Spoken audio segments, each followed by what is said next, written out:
Pasca gempa bumi bermagnitudo 7,1 yang mengguncang wilayah Maluku Utara pada Kamis malam mengakibatkan rusaknya sejumlah bangunan di sana. Informasi selengkapnya akan disampaikan oleh rekan Isvan Harun langsung dari gedung BNPB Jakarta.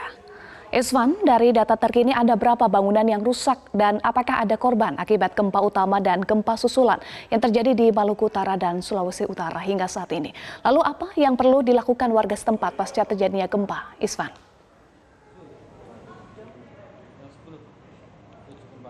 Ya Eva, pasca terjadinya gempa bermagnitudo 7,1 pada Jumat dini hari tadi, berdasarkan informasi dari BNPB mengakibatkan sejumlah bangunan dan juga sejumlah masyarakat mengalami luka-luka.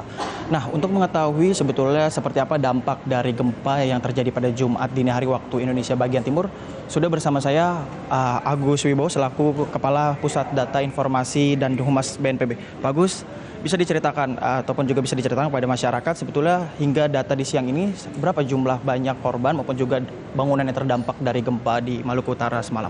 Ya, jadi dampak gempa 7,1 skala Richter di Celolo, Maluku Utara dari laporan berbagai dari BPBD dan berbagai pihak yang ada di daerah. Hari ini sampai saat ini kita bisa mengidentifikasi ada 2 korban luka ringan. Nah, luka ringan kejatuhan benda-benda dari yang jatuh ringan saja. Kemudian ada juga yang musik tidak ada. Kemudian korban kerusakan rumah ini ada 7 bangunan.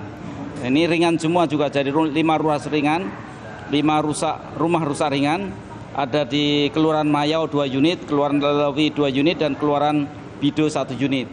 Kemudian ada 2 gereja rusak, ada di Kelurahan Bido dan Kelurahan Lelewi masing-masing 1 unit. Itu sementara kerusakan-kerusakan yang ada. Jadi hanya 2 korban luka ringan dan 7 rumah dan rumah ibadah rusak ringan juga. Jumlah korban tersebut berada tepatnya di Ternate atau di Pulau Lain atau di Sulawesi Utara, Pak? Ya, ini di Ternate di kota Ternate, di Ternate aja. Kemudian juga kalau kita lihat sampai saat ini BMKG melaporkan sudah ada 87 gempa susulan dan 7 yang dirasakan. Ya. Hingga dengan siang ini upaya yang dilakukan oleh BNPB pusat maupun juga BPBD di daerah seperti apa, Pak? Ya, jadi saat ini kita masih melakukan pendataan BNPB maupun BPBD dan TNI, Polri dan beberapa OPD yang di daerah sedang melakukan pendataan secara detail untuk mengidentifikasi, melakukan kaji cepat ada berapa kerusakan, kemudian ada berapa korban yang lebih detail lagi, dan kemudian nanti akan dilaporkan secara cepat ke kita, ke BNPB maupun ke BPBD. Apakah terdapat posko pengungsian misalnya Pak di Ternate? Belum ada, karena dari laporan tidak ada pengungsian. Jadi semalam ada tsunami, informasi warning tsunami, ngungsi sebentar, kemudian setelah ditutup kemudian pada balik lagi ke rumah masing-masing. Berarti informasinya sampai ke BNPB sampai dengan siang ini masyarakat tetap berada di rumahnya, Pak ya? Ya, informasi yang kami terima masih karena udah diselesai. Jadi warning tsunami selesai diakhiri oleh BMKG, jadi diinstruksikan untuk seluruh penduduk untuk kembali lagi dan tidak ada isu-isu baru, jadi tidak ada hoax, diharapkan tidak ada hoax sehingga masyarakat perlu mendengarkan informasi resmi dari BMKG. Oke.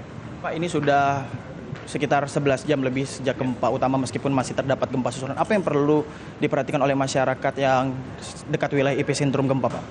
Jadi yang pertama, masyarakat perlu melakukan cek terhadap rumahnya. Kemungkinan ada retak-retak atau kerusakan dari rumah masing-masing. Jika membahayakan memang perlu mengungsi. Tapi kalau ada gempanya goncangannya nggak terlalu besar, jadi goncangannya BMKG melaporkan goncangannya sampai skala 4 sampai 5 MMI, cukup kuat tapi sangat tidak kuat untuk menghancurkan bangunan.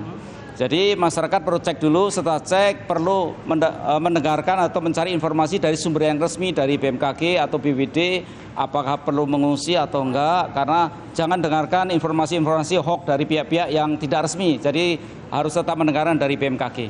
Oke.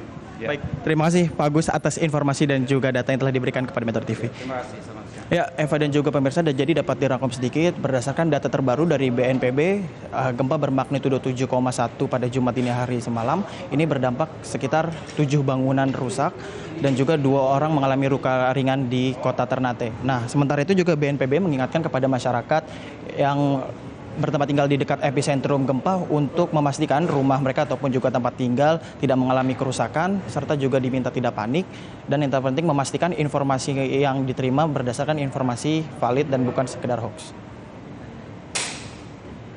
Eva. Baik, terima kasih Isvan Harun untuk informasi Anda.